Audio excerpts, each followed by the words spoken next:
Sister Jayanti, sitting perched on top of Mount Abu, Rajasthan. We're talking mountain to mountain, doing this. Talking to you from the mountain of Zion, talking to the Mount of Abu. Well, which is good. Excellent. All of it says about Jerusalem in the Psalms. It says Jerusalem is surrounded by mountains, and God surrounds His people. So the sense of being surrounded by and protected by, which is really what we need these days, is protection. And mountains are a sign of that protection. And here we are both talking to each other globally across these mountaintops. So shalom from Jerusalem's mountains. Shalom to Mount Abu. Sister Jayanti, I know most of the people listening on live will know you, but many of the people who are not listening on live may not yet know you. Maybe a word of introduction by your good self. I've been with the Brahma Kumaris for most of my life, and I'm a meditation teacher, and I enjoy the adventures that life has given me, and there's constant adventures, and it's been a very rich and beautiful life. I'm aware that when circumstances happen, we don't always know the significance of those, but my mentor, my sister, my mother, my friend, all together in one, Dadi Janki, passed away last week, and I'm beginning to see the beauty of that in that she chose to go, and it was a choice, I think. She chose to go at a time when the world is very quiet. Things have slowed down considerably, and people have a chance to reflect and think about things they don't normally spend time thinking about. And so she timed it perfectly, a time when people have a chance to think about God, about life, about the future in an unlimited way, not on a mundane level, but in the bigger picture. So I think I've said a lot about myself now. Sister Jayanti, you said something now about Dadi Janki's passing away, and once again it gives me the opportunity, as we did earlier this week, it was last week, to express our condolences in one way and solidarity and communion in another with your community.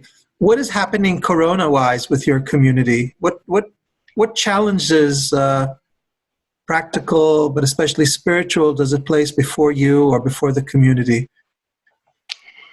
In very practical terms, across the world, we've had to shut all our centers down, basically.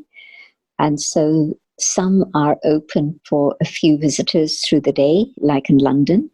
But like in India, it's total lockdown. Anyone seen on the street is challenged as to why they're on the street. So all our centers in India are totally closed.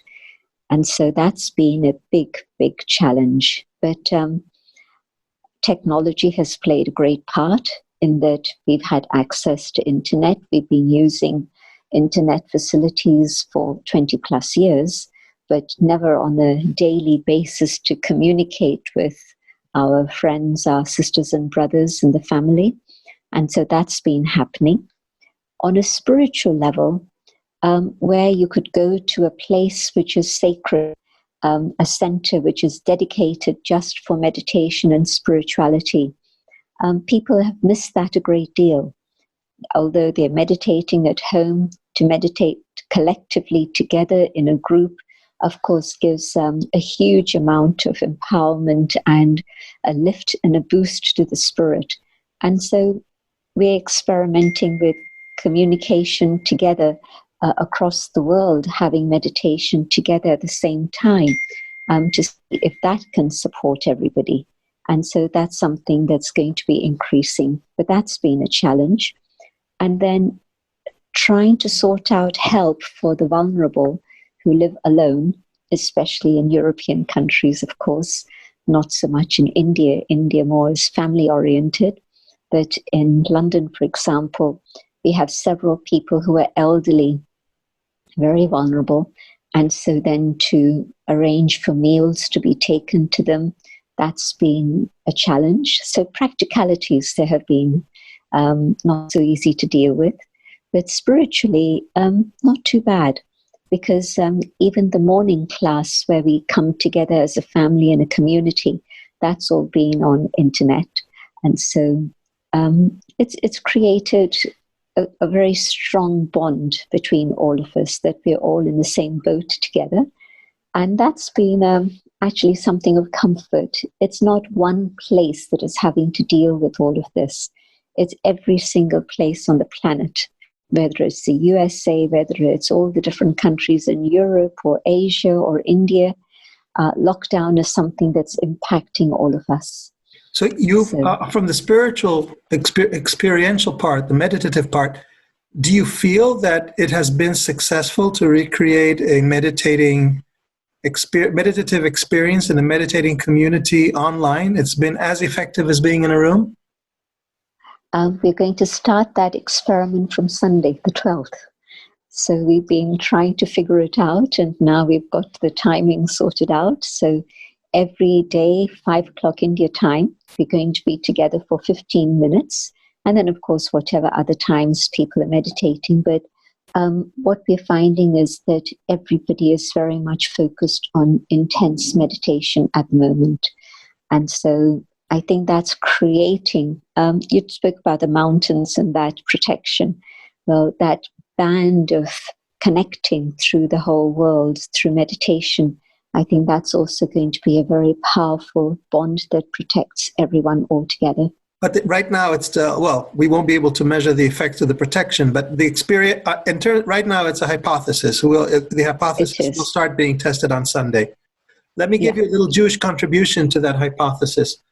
The Baal Shem Tov, have you heard of the Baal Shem Tov? No. Baal Shem Tov. Sorry. No, it's nothing that's not correctable. So the Baal Shem Tov is the founder of the Hasidic movement, movement of spiritual regeneration that developed in Ukraine now almost 250 years ago, and has become the strongest, probably nowadays, feature of Jewish spirituality. And he has a saying that says that where a person thinks, there he is. And that the power of mind is above everything, and therefore one can be with one's mind elsewhere, and that could really be something real. And of course, this is an important instruction for prayer and meditation, which is where you position yourself. Back to Jerusalem, we Jews pray to Jerusalem. I mean, not as the deity, but as the gateway for our prayers to ascend, and all our prayers are oriented towards Jerusalem. So there's always the sense of power of mind and prayer, of where we are connecting to the holy space. So to me, it seems, I would almost say common sense, but that's only to me, that minds uniting at a time around something can form a bond. So the bond can there be in the mind. The interesting challenge to me in terms of meditation is this going to translate also to energy. In other words, can energy flow in the same way? In a room when people are meditating, there's an energy buildup. Can that be achieved on the internet? Some of my friends, I have a friend, Rabbi Yoel Glick, he conducts meditation sessions online. He reports great success with that. So to whatever extent his experience are relevant, let that serve as encouragement to your upcoming efforts. But you know what we're also finding is that within a city or a country, usually it's country, we've been doing a lot of work on internet, online, and we're getting many, many more people than we've ever had in most cases. For example, in Spain, they do their regular programs, but now when they're public-facing programs, they're getting over 1,000 people for every session. In Italy, they're having more people than they've ever had before. In London, I wait to see such dramatic results because London is not yet total lockdown. They're heading that way, but very good results. So is it desperation, boredom, or a mixture of both that leads to this? Both. I would say that for public-facing events, it's a combination of both, definitely. So this brings to mind Sister Shanti and Sister Martha in Spain, and we extend to them our prayerful good wishes for the desperate situation that their country is going through. I keep getting reports from Spain about what's going on and the suffering, it's sad. the breakdown of the systems is just so terrible there. Yes, I don't want to go there. A lot is happening that needs our prayers. Yeah. Really, I regularly think of Spain in my prayers, and I'm sure many people do. So really, we've identified an important area that comes under discussion as a consequence of coronavirus, which is really fundamental to the spiritual life itself, and that is mind. We live so much of our reality in the physical world, but so much of it is controlled by the mind, all too often unconsciously and implicitly. And attitudes, so connecting in unity in meditation is a function of mind, so that's an opportunity. But the other side really has to do with mind control in the sense of what are our thoughts, what are we letting in, what are we keeping out, how do we deal with certain things that are problematic for us. And so many of the challenges ultimately are challenges of mind. So maybe with that particular angle, we can revisit through the lens of your own spiritual approach and discipline, some of the challenges we've been looking at together with different religious leaders, beginning with the challenge of dealing with fear, anxiety, panic. These are all mental attitudes, and therefore they should be addressed through mental means. So what's your medicine? Every morning we study a lesson, and usually it would have been physically together in a community, but now it's again online everywhere in every country. And so but we're still listening together at the same time. So within a country, yes, that collective energy is being created. And the lesson that we're reading was spoken like in the 60s, and some of it was much later. But it's incredible how apt every single lesson is. I'll give you a simple example. In the lesson we were reading yesterday or the day before, there was a statement that prime ministers come and go, and if somebody isn't well, somebody else can take over. And a few hours later, I'm reading that UK Prime Minister is in bed and actually been taken to hospital. So it was and transferred his authority to Dominic Raab. So it was just very interesting that it should come at such a time. That's exactly what's going on in our world at this moment. So the lesson that we learn is very, very rich. It's full of powerful, beautiful ideas. I'll tell you something that stuck in my head from yesterday's lesson. And that was the whole subject of unity. And the little paragraph was about how if you have unity with each other, you're in harmony with each other's personalities. So it doesn't necessarily mean that everybody says yes, yes, yes, but you're in harmony with each other and you're able to bend and twist and adjust and flex and so on. And secondly, if you have contentment within yourself, then the combination of these two things is that there'll always be success in whatever endeavor you take up. And so I found that external factor of relationships and then the inner factor of just what I'm doing for myself and my own spiritual effort, a very beautiful combination that I need to pay attention to both of these things. And so if I have something that's going to trigger my thoughts in the right direction and keep them moving in a spiritual way, it gives me a huge amount of strength to step above all the current challenges that I think I'm having to face. Because actually lockdown isn't such a big deal. I don't need to be afraid.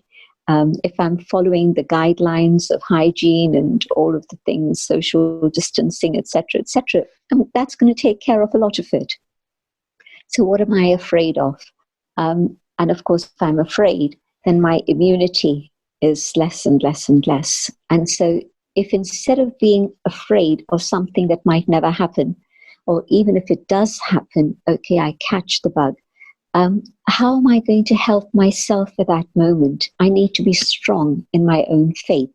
I need to be very powerful in my attitude instead of being fearful about what may or may not happen.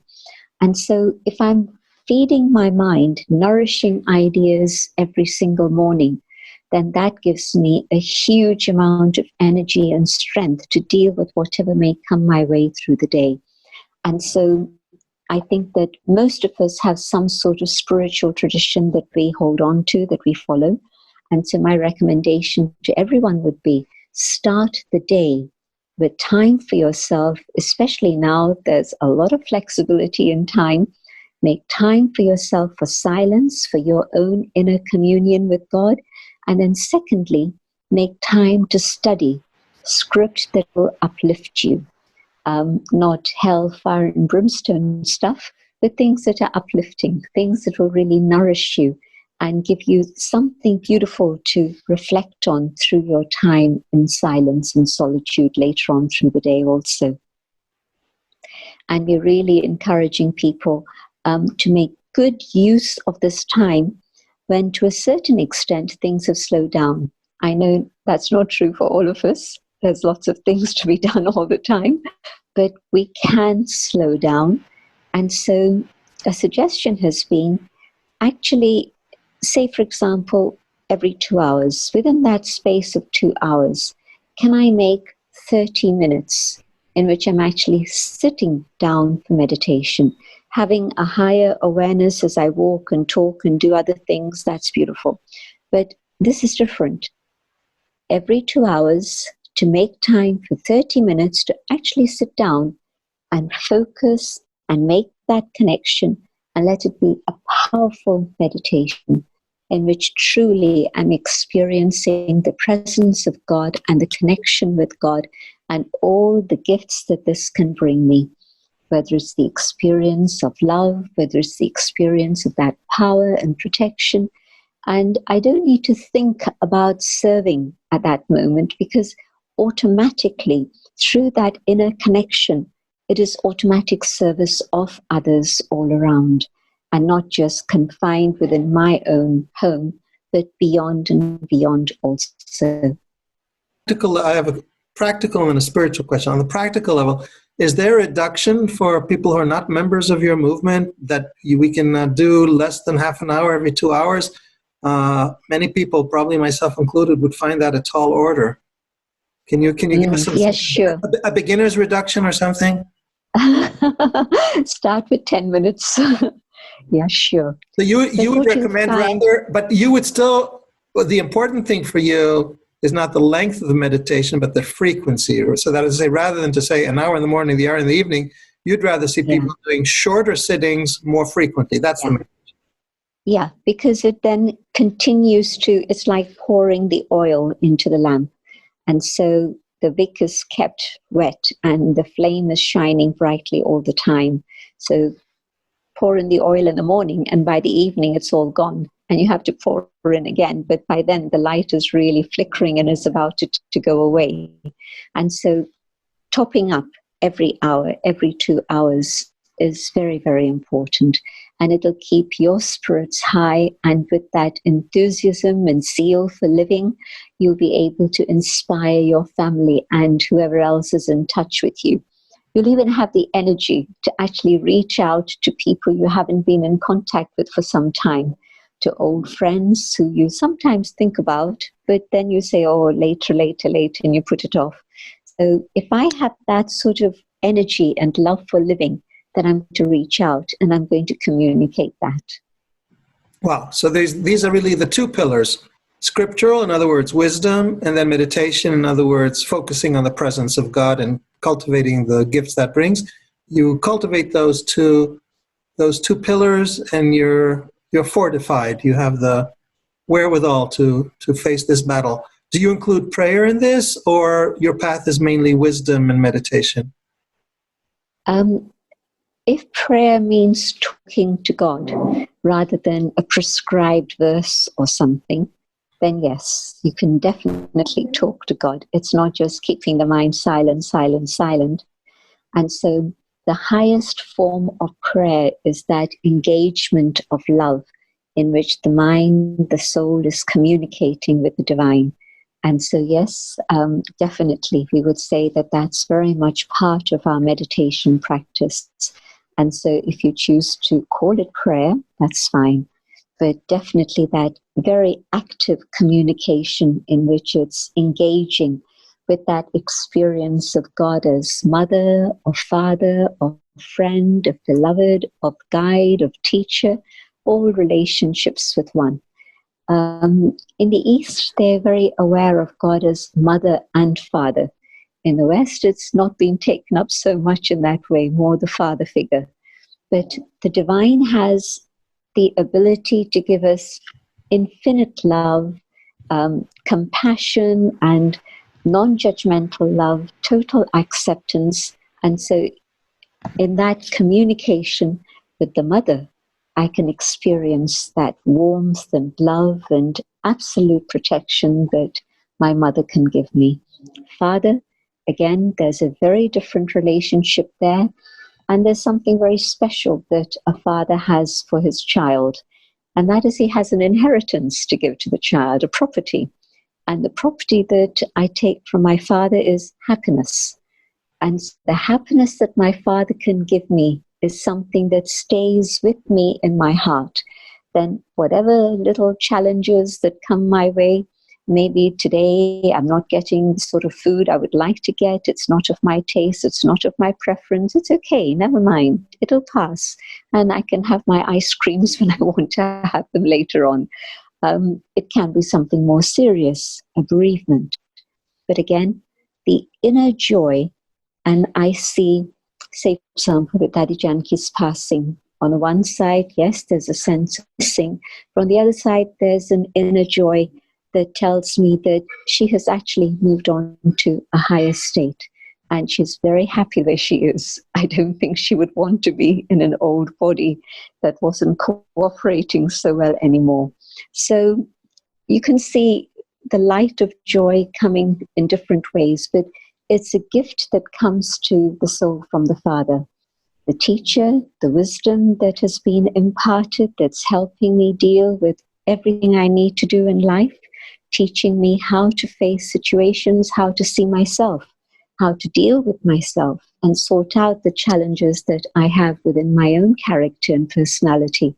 So experimenting with all these different relationships and communicating with the divine through all these different connections is the deepest form of prayer. You said earlier something very interesting. You said that when people go inwards and they're meditating or praying, they're benefiting others, and this is a way of actually enhancing relationships. And this notion of the balance between the inward, you said that the two pillars that we were going on that inspired you recently were on the one hand this outreach of brotherhood to others, and then that interiority. So you see a clear connection between how we impact others and how we delve into the presence of God in ourselves. Help me. Yes, definitely. Yeah, help me to understand the theory. So how does solidarity manifest in meditation? For many people, this is counterintuitive. For you, it's built on an entire theory. Share with us how we manifest this kind of solidarity spiritually. From a spiritual awareness, I know that you and I are brothers, sister and brother, but even beyond that, just soul to soul, we are brothers. And when I practice soul consciousness, I see you as my brother. Not even just when I'm meditating, but now just communicating with you, I'm aware of I, the soul, I'm connecting with you as a soul. And so it means now that my attitude towards you is one without any barriers or boundaries or masks. And so I can have empathy for you when you're having a hard time. I can smile when you're happy and join you in laughter. And so it's a solidarity, not just with you, one individual, but it's a solidarity with all people. It's going to be a connection that we have all together, in which it's going to be children of the one parent, the one supreme.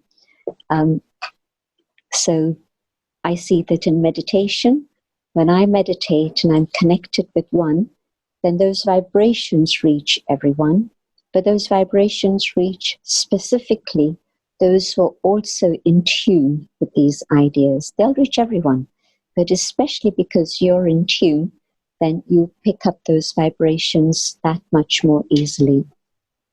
So the theory of the connection is really a connection of soul. And Yes. through soul, we are united. This is only between human beings, or it's interspecies, intergalactic? How far does your understanding go?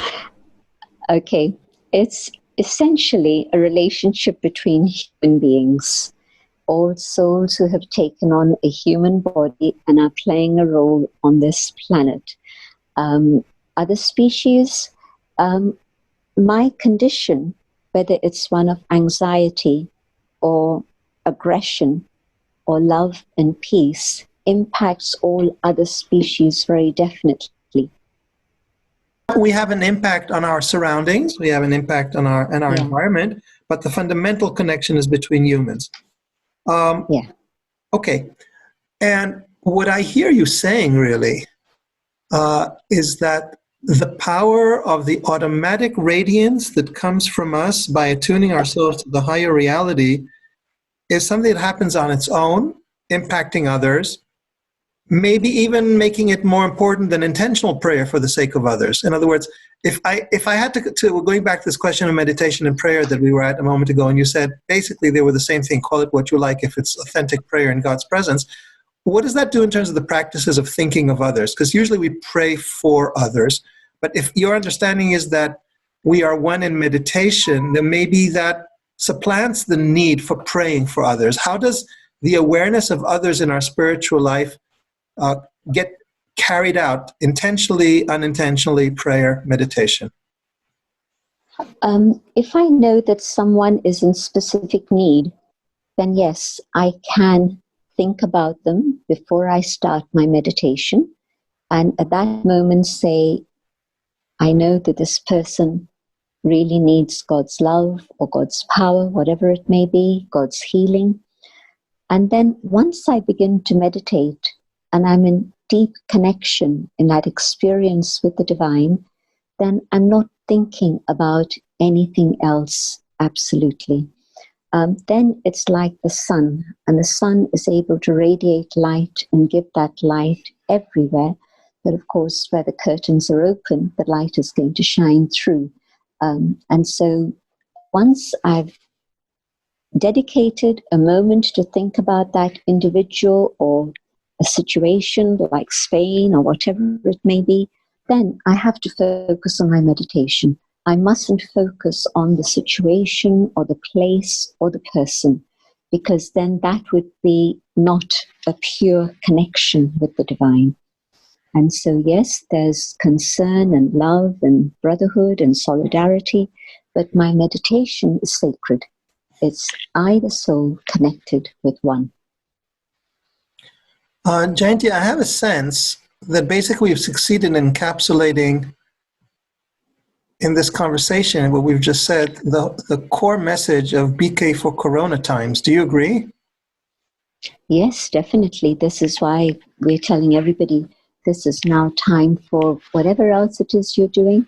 Okay, stop for a short time or a longer time and just focus on the highest of all, the one who is the supreme, so that that light and might can reach everyone and help the world.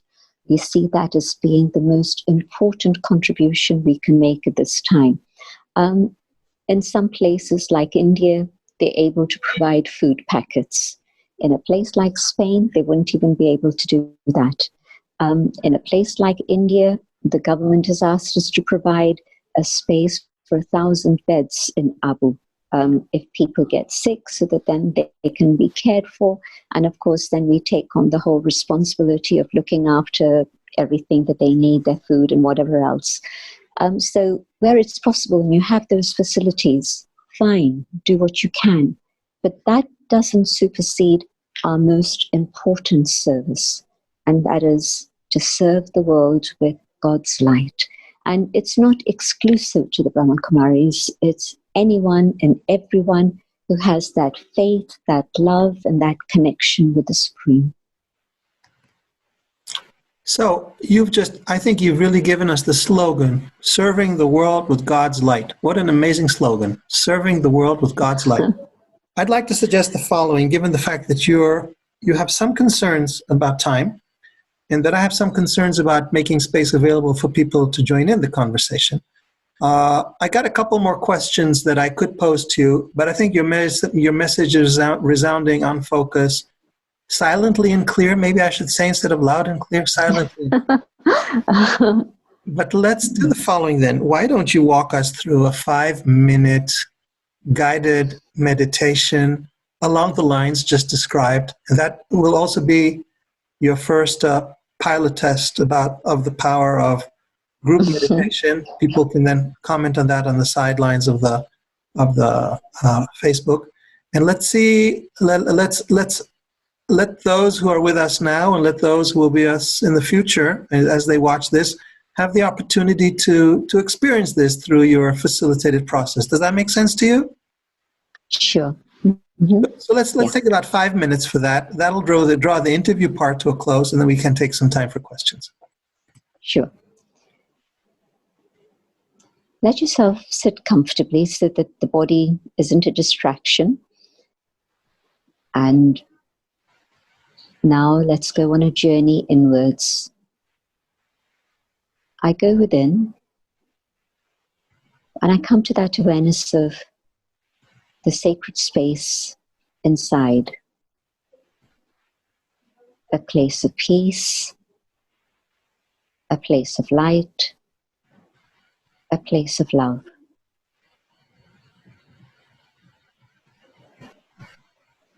And in this space, it's easy to go beyond the physical dimension, beyond, to that space of light and purity, which is the home of the divine. I connect with the Supreme, the being of light. And from that source of light and love radiates unconditional love.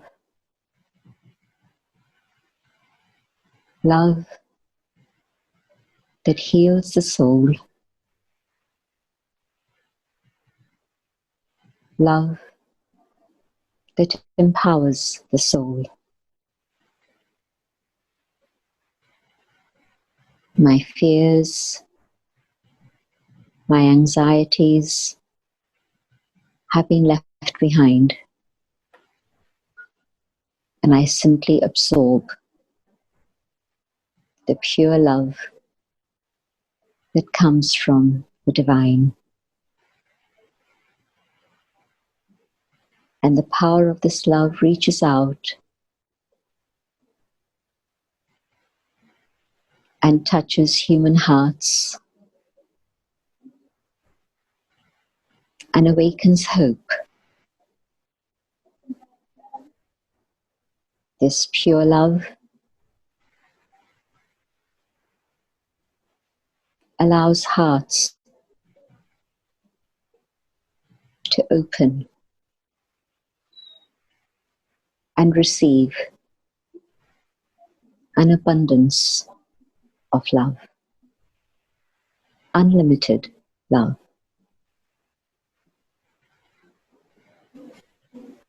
And the love reaches out to all forms of life, and they feel safe and secure.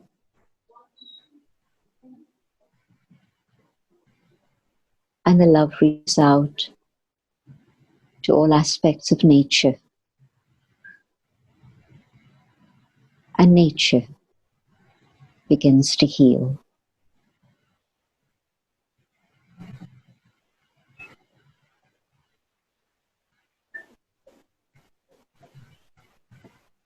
I stay surrounded by this warmth of light and love.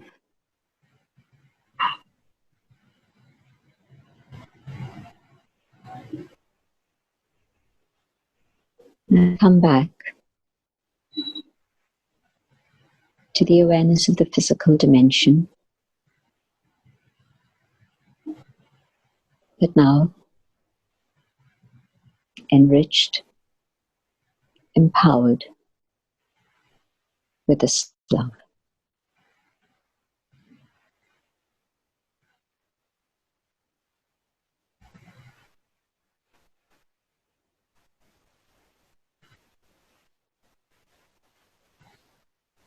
Wow, beautiful. Shalom. Oh, Shanti, thank you. So we can really do this 5 minutes or half an hour. You can spend as much time on this, but you've just given us a key to how to use that half hour or less for these Corona times. We've just done we'll call it the Jayanti Corona meditation. It's the supreme Raj Yoga meditation. This is a standard meditation that you've walked us through? Things would be unique every time. Basically, those are the ingredients: awareness of the self, the connection with the divine, and taking your thoughts beyond the physical dimension. 3 steps. Good. Very, very helpful. So is there anything you would want to share with us still, or shall we just stay with that taste of the unity? You tell me. If there's something else that's on your mind, it's fine, but otherwise... No, I think we've got a very whole and well-rounded experience. Let's stay with it. Tonight, for your information, you must have heard of Passover, right? Yes, indeed, yes. Tonight is Passover. It's the time where we go from bondage into liberation, from darkness into light, from the kind of suffering and slavery into a freedom that only God can give. So this is a wonderful way of touching into that recollection of the Father, the love. Passover is a time of love. The prophet Jeremiah, beginning of chapter 2, says, "I remember the love of your youth. You're following me in the desert." So coming out of Egypt is a time of God showing us his love, and we following him in faith through that faith. Somebody gave me a very interesting connection of Passover and the love, but also Maundy Sunday, and the fact that this was the day of the Last Supper. And today... You mean Maundy Thursday? Yes. Maundy What Thursday. did I say? Sunday. Sorry, Thursday. Correct. So tomorrow we are going to be offering a special feast for Daddy, because within the traditions in India, one of them is that for 13 days you cook special things and offer to the spirit that has flown away. And tomorrow will be the last day. And so she was commenting that it's the time of the Last Supper, it's the time of Passover, and so many connections come together. Well, but it means it's a spiritually very, very potent time. I will tell you from my experience that there's sometimes a tension, because Passover has been instituted as a way of passing memory from one generation to the next. The Bible says you should tell your son about all of God's great work for us and how he liberated us.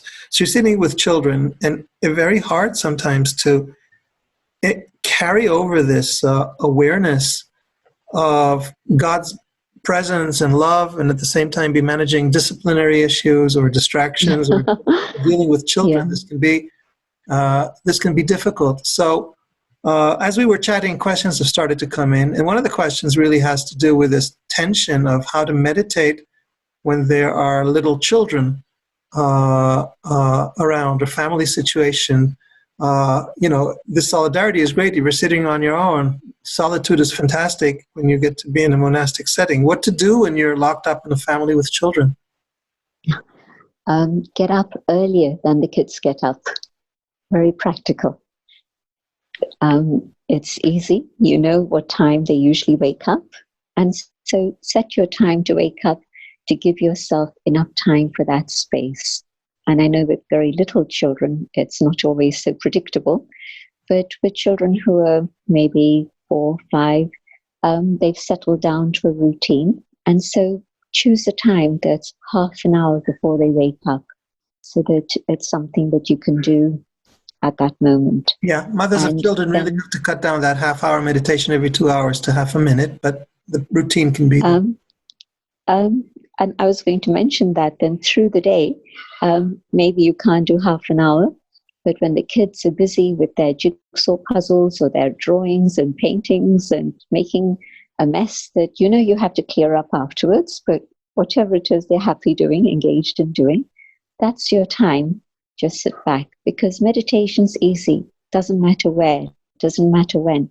Just go back inside and inwards and upwards, and you have the connection. And then you come back, and you're a little bit different than when you were before you went up. I may have not understood the question correctly. So as a rabbi, I always read every text 2 ways. So it could be... It could be that it was for tips for meditating with children, not children of the background, but how to take children through meditation. So is there a way that children can also go through meditation? Yes, indeed. I've done that with little children, and they love it, because you take them on a journey. You put them on a flying carpet, and you take them where you want to take them. You put them in an aeroplane and say, okay, let's go beyond the sun, the moon, the stars to a place of infinite light. Children's imagination is wonderful. And so you can actually guide them in a meditation that's quite creative and entertaining for them. And what it will do is just open them up to a dimension beyond, so that they're not just locked into the physical, mundane world and their things here, but take them on a journey inwards and upwards. And if you've been able to take them beyond, then they'll be completely quiet and still in a way that usually they're not. And they enjoy it. And they'll come back and say, can we go on that journey again? Can we have another adventure? And so it works. Thank you. Now, all this is conditioned on the ability to concentrate. And we have a brother or sister from the middle of somewhere who is asking, what happens if I sit down to meditate, my mind is taken up by all these worries, can't really concentrate? How to keep the mind focused? Even if it's just for 1 minute to start with, thinking about the original qualities of the self, peace and love and truth and joy, these are my own original natural states. If I can start with a minute, I'll have a glimpse. Let me increase that to 2 minutes, and I'll enjoy it. And if I find that peace isn't interesting enough for me, let me think about joy. Let me think about purity. Let me think about whatever it is that engages my mind. But from 1 minute to 2 minutes to 4 minutes to 10 minutes, you'll gradually increase it. And your concentration automatically increases. You're not thinking, I have to concentrate, but you're focusing your mind on something interesting and something very pure and positive and powerful. Clear. I want to go back to this moment in Egypt. Egypt for us and the Exodus is a time when God really opens the fullness of his love, and it's God's love that's liberating for us. According to the Kabbalah, the Jewish mystical teaching, there are 49 gates of wisdom. And that wisdom really radiates from the source of love. And on the night of Passover, God opened all of them. And that was our liberation. He did so even without our effort, as an act of free grace, which then we have to recreate through our efforts to attain the fullness of that love. So that love comes to us and comes to everyone without any boundary and without any distinction. And that's what liberates us. And so this sense of God's love knows no boundary because it extends to everyone in this movement of liberation. Now, someone has sent in the question, which I think many people, myself as well, struggle with, which is, so this love and peace, can anyone attain it, or do you have as a precondition to be purified? So when God is out there redeeming you, we can assume that's a moment when he's available to all. But on a daily basis, not on special festivals, commemorations of great events, moments of reenactment, etc., Can anyone attain that sense of love and peace, or do you have to have attained some kind of a minimal of a spiritual degree to feel it? No, it's available to anyone, especially the starting point with peace. This is why Shalom, Om Shanti, peace is for everyone. And so I just have to do one thing, and that is come to that awareness of the inner being. And that's the only condition. If I think I am this, I am this, I am this, peace eludes me. But if I can have that awareness, I am that inner being, I come to the sense of I am, and I'm peace. And so peace is instantly available, and God's love is also available. And then as you go further on the spiritual journey, yes, there are conditions to be able to keep that peace and to stay in that experience of love and to multiply that experience of love. And then, yes, I have to study, I have to follow the instructions that God is giving me. And I don't mean whispering secrets in my ears, but I mean the commandments that God has given us. I have to follow those, and then I can continue to experience that love, and it will multiply, and it will reach out and touch others also. Why is peace more available than love? Because it's a very natural thing for the soul to come to a state of peace. Love is another door that you have to walk through. But peace first, and then in that peaceful state, I can start experiencing love. If my mind is anxious and concerned and afraid and scared, I can't experience love. But peaceful, let me be peaceful first, and then the door to love opens up. I like this metaphor of walking through a door, because we're in a lockdown. We're not supposed to go out of our door. And Passover, first night of Passover, which many people are commenting we're recreating now, was based on stay home, stay put. The angel is outside, terrifying events happening, death, plague of firstborn, stay home.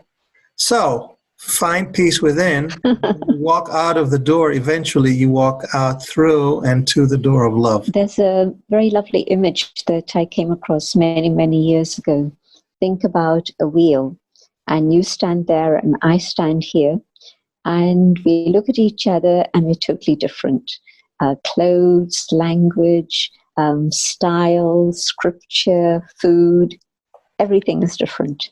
But if you go on the inner spoke of the wheel, you're on your inner journey, and I do the same from the other side and go on that inner journey. We meet together at the center. And at the center, there is the mystical experience of the divine and the values that we share together. And so that's the spiritual aspect, the inner journey. Let those be our final words. Thank you, Sister Jayanti. It's been very uplifting. Anybody who has not known about the Elijah Interfaith Institute before is welcome to sign up to our newsletter on our homepage, Elijah Interfaith Institute. Sister Jayanti, may this time really be a time of deepening, unifying, broadening, uplifting, purifying, and fulfilling the higher designs of the divine for humanity. Thank you very much. Thank you. Thank you for beautiful questions and a lovely time together. Thank you. I feel the same way. Om Thank you. Shanti. God bless. Shalom. Shalom.